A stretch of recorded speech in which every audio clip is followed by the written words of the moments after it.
It's another edition of Time About the Movies, and today we're taking a look at the movies of June 3rd, 1994. Six movies to look at, so let's not even waste any more time. We'll just jump right on into it, and we'll start off with the biggest new release of the weekend, big in quotation marks, Danny DeVito starring in Renaissance Man.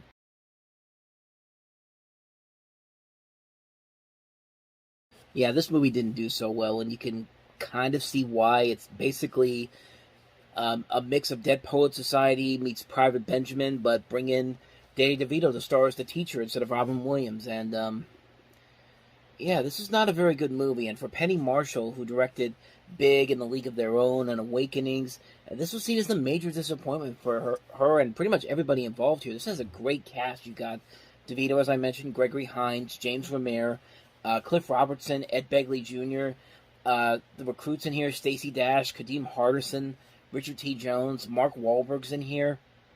It's just a really good cast overall, but it really is just Dead Poet Society meets Private Benjamin. It's basically the military equivalent of Dead Poet Society. I mean, that's pretty much what it is. And, you know, as much as Danny DeVito is trying his hardest here, he just can't save this movie, really.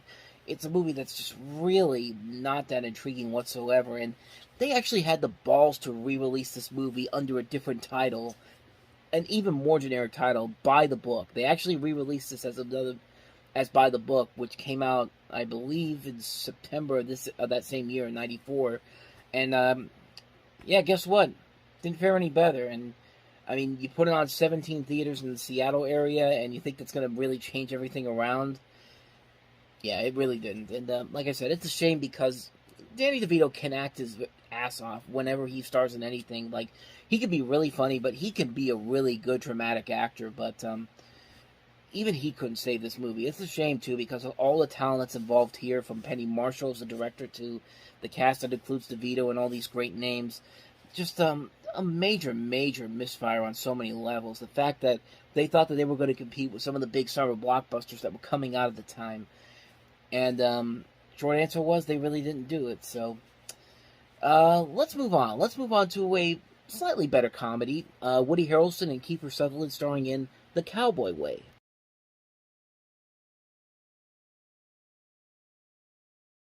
Once again, I say slightly better because, let's be honest, this is pretty much just like Renaissance Man, except this time around it's basically the Western equivalent of Crocodile Dundee. Let's take these two cowboys from New Mexico and put them into New York City and watch the comedy ensue. And I mean, to the movie's credit, there are moments in here that are legitimately funny. Those moments you see in the trailer, like the joke about is about the cow about to eat the guy's you-know-what. At the end of that trailer, it's just like, yeah, that gets a little bit old pretty fast. But you know what? There are moments in here that are kind of funny. There are moments in here that do kind of work. Like I said, it's nothing really all that special, but considering what I just looked at with Renaissance Man, which was a blatant knockoff of Good Will Hunting, Dead Poet Society, and Private Benjamin, I mean, at least this movie gives you what you want to, gives it what you're promising, what they're promising, I should say. But it's not really that great of a movie. I mean, like I said, it's pretty much just Crocodile Dundee meets the Wild West. And, I mean, some of the ideas do work. Some of the ideas are legitimately funny. But overall, it's a mostly forgettable movie. I saw it once. I thought, like, that wasn't too bad. I'm glad I saw it, but I never would want to watch it again. Toy boat. Like I said, I never would want to watch it again. But for the one time I saw it, I thought it was all right for what it was. But yeah, like I said, it's nothing really all that memorable. I think it's a one-time watch. If you really go into it, knowing what you're going to get, you might get some enjoyment out of it, but it's not something you're ever going to want to pop in again anytime soon. Unless there's no other movies out there. That's a great criticism. Unless there's no other movies out there, see The Cowboy Way. But for what, like I said, if you want to see it and know what you're going in for, you might actually kind of enjoy it for what it is. But like I said, it's a one-time watch. So that's The Cowboy Way. Let's move on to the next movie, and that is The Endless Summer 2.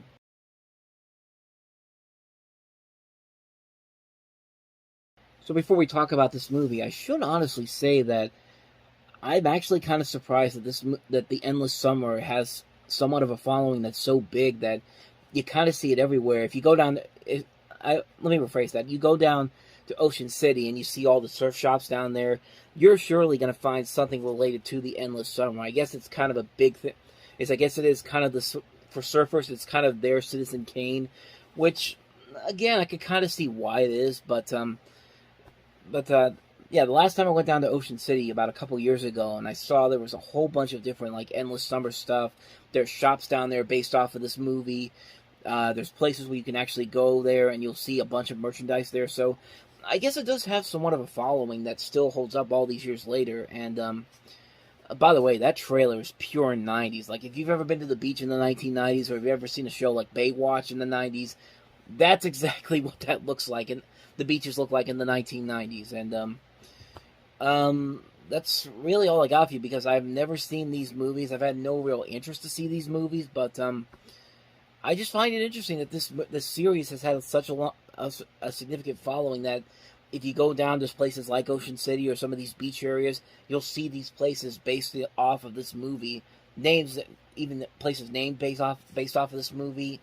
And yeah, I mean, if I was into surfing, I could definitely see the appeal of it, but it's just something that's never been truly in my interest to see it. So that's pretty much all I got for you. That's The Endless Summer 2. So let's move on to the next movie, a movie that I had never even heard of before I did this, but it's an animated film, and it's called The Princess and the Goblin.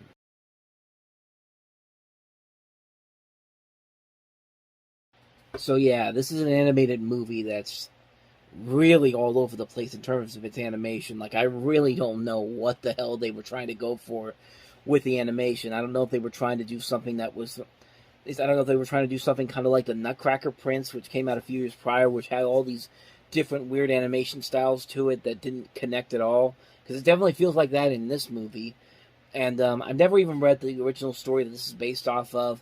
Like I said, I never even heard of this movie until I did the research on it, so I can't really say if it's good or not. It certainly doesn't look that promising from that one trailer that I saw. I mean, just the animation styles alone, not blending together at all, it just gave me flashbacks to the Nutcracker Prince, and how that movie just really couldn't figure out what kind of an animation style it wanted to do, what kind of a story it wanted to tell. It feels like this is one of those type of movies. I think this was Hemdale, which also put out Little Nemo Adventures in Slumberland, and also Happily Ever After, I believe.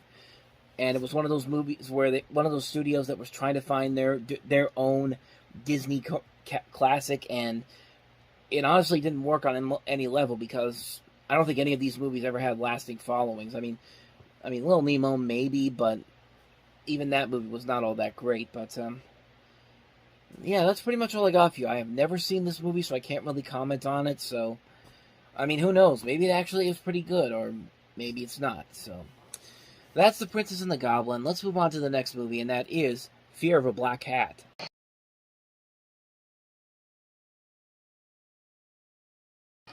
I see somebody saw CB4 and wanted to make their own satirical parody of hip-hop music. Actually, believe it or not, this is actually made before CB4 even came out. So this was way before that. It was about, I want to say about a couple of months before CB4 came out. So, I mean, I guess it makes more sense now. But yeah, it's hard not to look at this and see kind of the similarities to CB4 in this.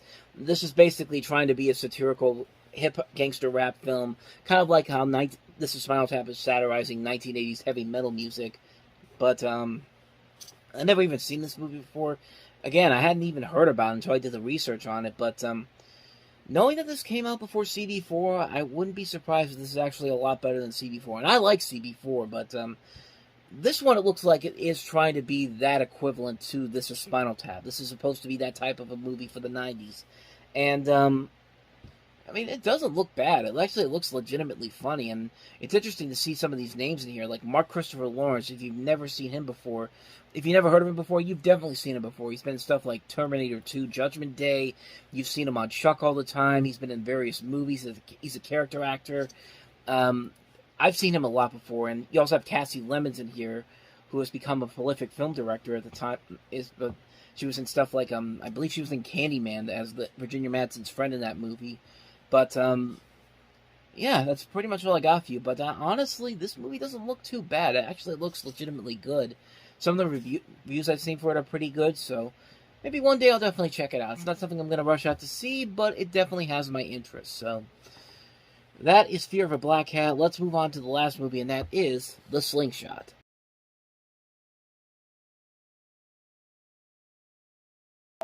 Yet another movie I've never seen, but it's got Stellan Skarsgård in it. I think this is one of his earlier films, and I thought at first this was a Merchant Ivory movie, because if you ever look at these Sony Picture Classics trailers from the early days of the studio, they kind of had, most of them were Merchant Ivory movies, and they usually had that same type of thing with the critical praise coming before you even knew anything about the movie.